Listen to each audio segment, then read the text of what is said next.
Welcome back to Novel Writing 101, the 21-week course where I teach you how to write the first draft of your novel. Now we're wrapping up section A this week, and before we go over what I'm personally working on and all the homework I've done, I want to make sure we go over what you need to finish by the end of this week so you're all ready for section B, which is writing and execution.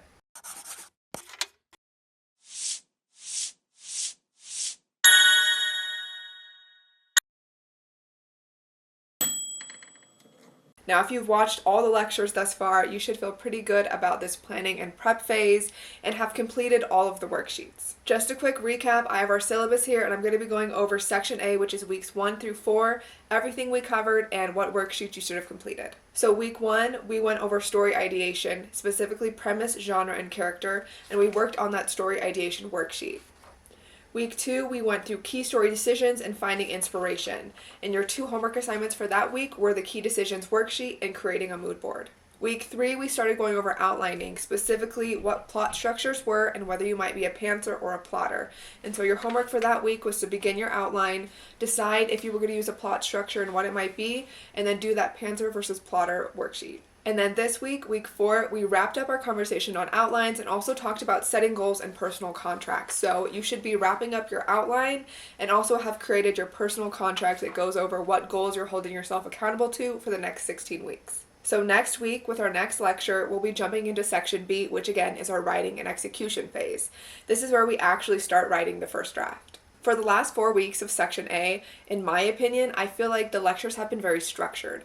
I've given you hard and fast definitions for things, I've given you different types of plot structures that have been around for ages, I've given you industry standards. But for section B, things are going to be a lot more conversational. Like I said at the beginning of this course, I'm not here to make you the most prolific writer of our generation. I'm here to help you through the first draft process so you can finally finish that novel. So once we jump into section B next week, all the lectures are going to be a lot more casual, and I'm going to be giving you my advice versus throwing a bunch of information at you. Because the point of section B is to start writing. I don't want to take up a lot of your time with nitty-gritty details and things that I think could help you write better. This is just about getting you to write. In section B, think of me as a writing buddy in a sense.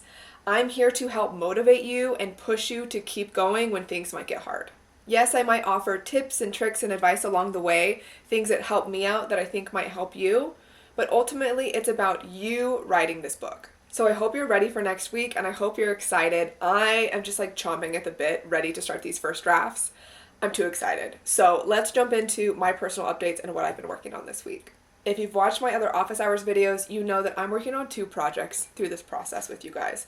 I'm working on Project Arcadia, which is a novella, and I'm working on Project Dark Seas, which is a full-length novel. Now I have the outlines for both done as well as my personal contracts. So Project Arcadia's outline is the same format that I've talked to you guys about before, where it's my like messy word vomit brain dump outline style where I just go chapter by chapter and kind of just write out paragraphs of what I think needs to happen in that chapter and how we can move the story forward. So this is about 27 pages, I think, and compared to my outline for Dark Seas, it's a lot smaller. Project Dark Seas, this is a 68-page outline. I know, it's crazy. But I've been working on this book, like noodling it in my mind for like the past year. So I had a lot of information to put in this. There's a lot of lore. I started writing my own language for this. It's really intense. So that's why this is so long.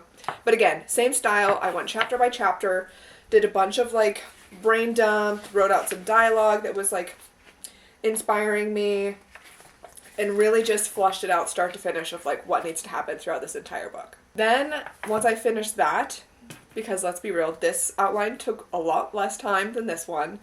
Then I went into my personal contracts. So I made goals for myself to keep me accountable, and I took a very different approach to these projects than I normally do.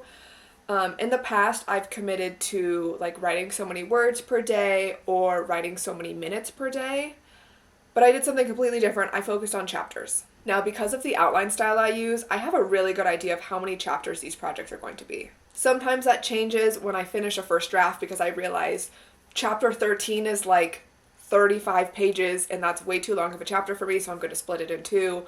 Or like with my last book, it was crazy. I was like, this is a 60-page chapter. This needs to be 3 chapters. So all in all, in the first draft process at least, I know how many chapters it's going to be, and that can change in further edits. But so I broke these up into how many chapters I need to write per week to hit my goal at the end of the 16 weeks. So Project Arcadia, my novella, is going to be 13 chapters. So I said if I write 1 chapter per week, I'll totally finish in time. Project Arcseas, on the other hand, I need to write 3 chapters per week to finish on time. Now, the reason I chose chapters instead of my typical words written per day or minutes sat in my laptop per day is because I have a lot on my plate at the moment. I was definitely overly ambitious when I sat down and decided to do 2 writing projects while also editing a book. I'm currently editing my first draft of book 3 in my fantasy series, and that has been taking up a lot of my time in the past week. And so adding these 2 projects in on top of it, I knew that I couldn't dedicate specific time every single day to tackle these when I'm already doing so much. So this way I figured I can still dedicate my time to doing first draft edits, but I can also set aside time a couple days a week to get these chapters done. Now again, what works for me may not work for you. Your situation's probably very different. So whatever you've written in these personal contracts, stick with it. I just knew this time around I wasn't going to be able to work with my typical process. And this also gives me some flexibility I'm really excited about because, again, I'm really bad just in my life in general in committing to doing things every single day. Like going to the gym every single day, like writing every single day, doing anything every single day. My brain just doesn't like it. It's really hard for me. It feels like I'm in a cage. So dramatic, I know.